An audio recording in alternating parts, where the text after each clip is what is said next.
Hello, I'm Kate A. Hardy and welcome to Tales from the Vestry.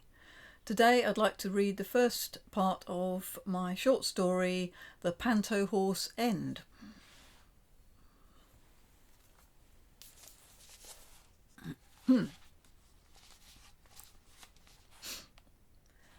I can't go forward. My backside's collapsed.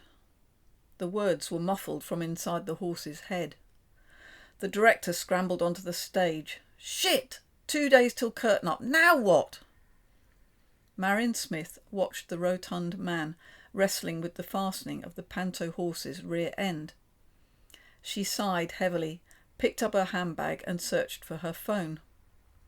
Her call found the answer machine and she left a message. Tommy, this is really ridiculous. Come and get me now. It might have to be a taxi. God knows where he was.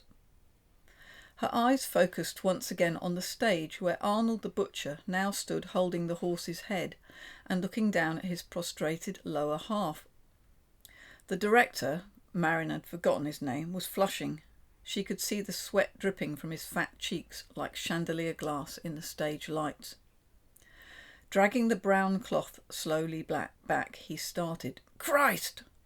Arnold dropped the head, fell to his knees and stared. Is he dead? The director scrabbled to the floorboards, face to face with the horse end. Sitting back abruptly, he grunted. Drunk. Passed out. Great. I thought it felt odd, remarked Arnold. Can we get someone else to fill in? The director struggled to his feet, ran a hand through the few wisps of hair clinging to his scalp and stared at Marion. She pointed to herself wordlessly and shook her head. No way. The director looked imploringly at her. Oh, come on, love, just for this evening. Everyone else has been taken. She wanted to protest, tell them all that she'd been in line for James Bond twice, just pipped by a woman with a bigger chest size. What the hell was she doing here anyway? Dropped in it by Tommy, damn him, landing a job in his bloody non-place. The director's face was now a rich fuchsia pink. Marion reluctantly left her seat in the comforting semi-darkness and clicked her way over to the stage in her heels. Glancing briefly around the dim room with its faded film posters and rows of plastic chairs, she felt a familiar fog of gloom waft over her. What might have been, and now to have slumped to this. The shoes'll have to go, smirked Arnold, preparing to don the horse head as if about to dive into a deep sea. Marion sighed. The boards were bound to snag her new tights. She plucked off the shoes, paired them carefully at the side of the stage and went to take up her role. The horse doesn't strictly have to be there in Richard III, she said hopefully. The director pulled himself up to her shoulder level. This is my production. I want the horse slain. The king sensing his absolute desolation at being alone on the battlefield. His trusty steed vanquished. Okay? Stepping into the horse bottom, Marion recalled her brief moment of fame, standing in for Lady Macbeth. Those 2 nights, the applause, the flowers, it had never left her. If only Margaret Van Pluten hadn't recovered from that bout of food poisoning. Right, recap, shouted the director. Simon, don't forget to lunge with the sword. No bloody waving it around like a fairy wand. Lights up, king to the floor, horse staggers. Anne, sword, blow to the horse as the lights start to come up. Gavin, you stand again. Regal, remember to throw the voice. Throw that magic line. I want the audience on its feet.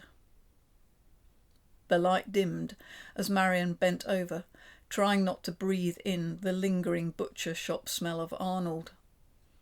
The horse cloth stifled. Voices outside mingled into a muttering. Then Arnold farted. The fart was acrid, a fug of salami and cabbage. Marion struggled, her breath rasping useless words. Outside the costume, actors were in place, director leaping about.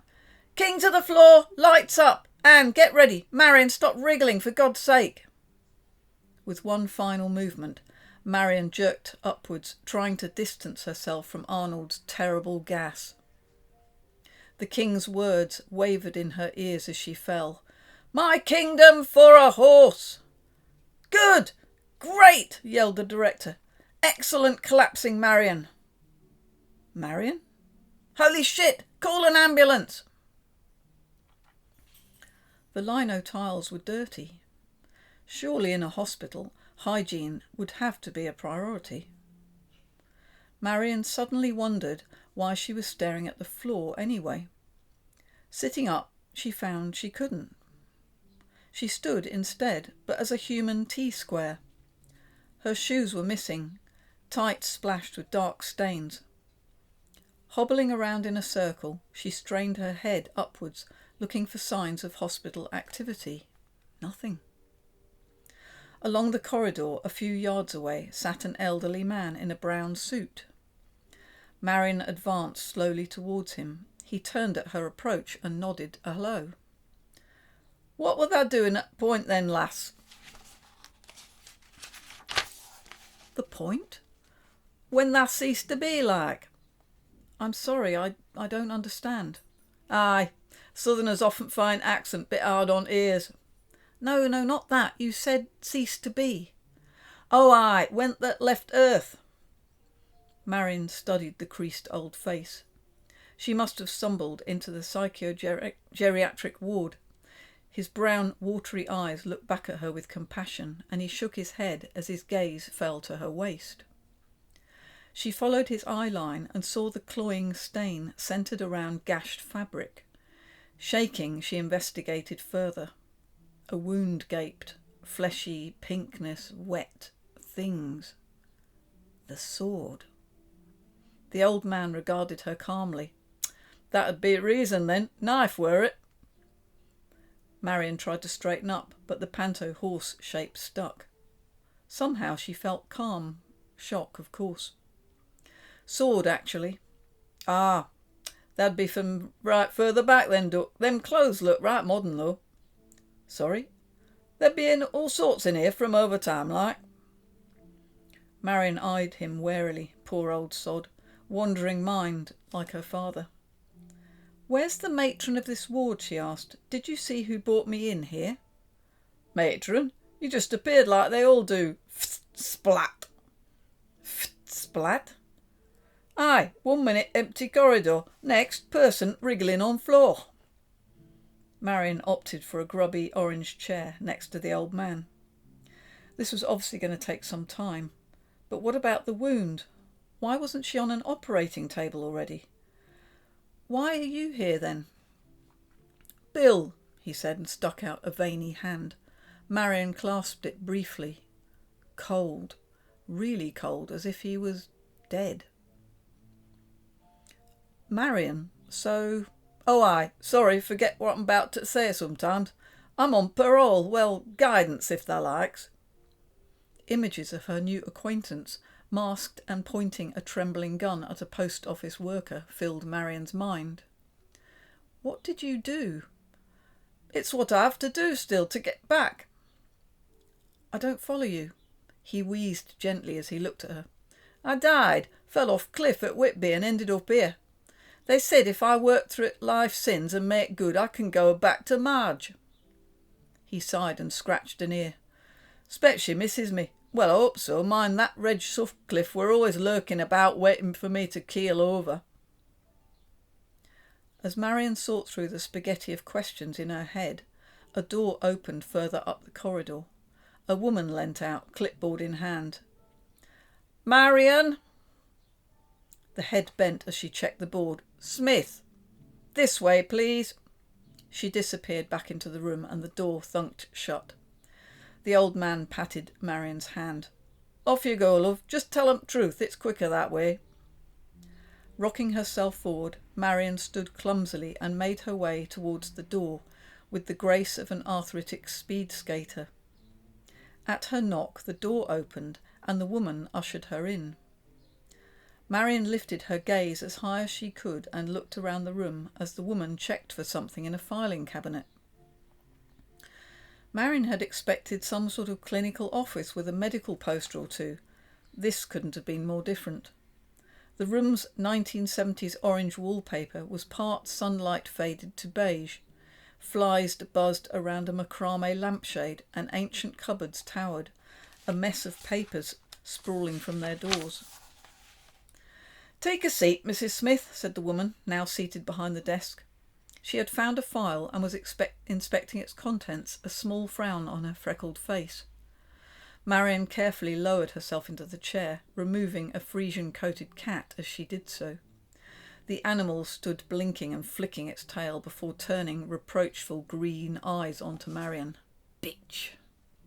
Marion stared as words struggled to form.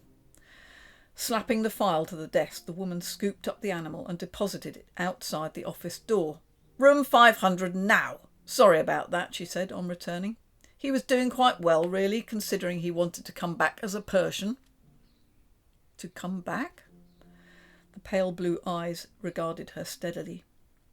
"He was run over on the Tottenham Court Road, life number 9. Did you not realise we deal with animals up here too?"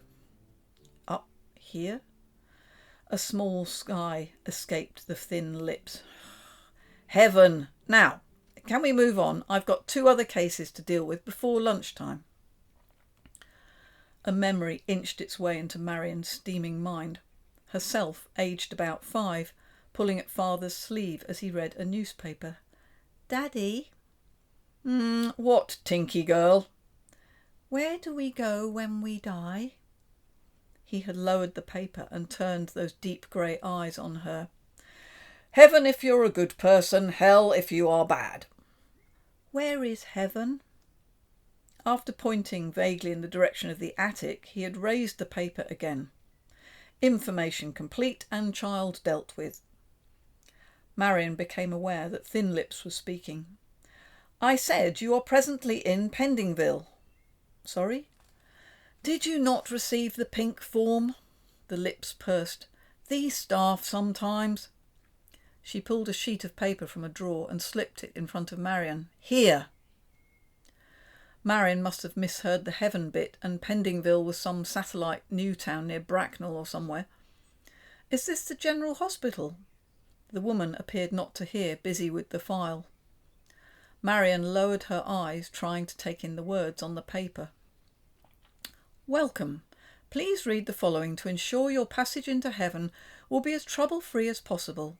Fill in all blank spaces, sign and date. You will be assigned a guidance officer during your initial briefing." That's part 1, and I'll read part 2 later. If you like my readings, it would be great if you could give me a like and subscribe. Okay, see you the next time. Bye.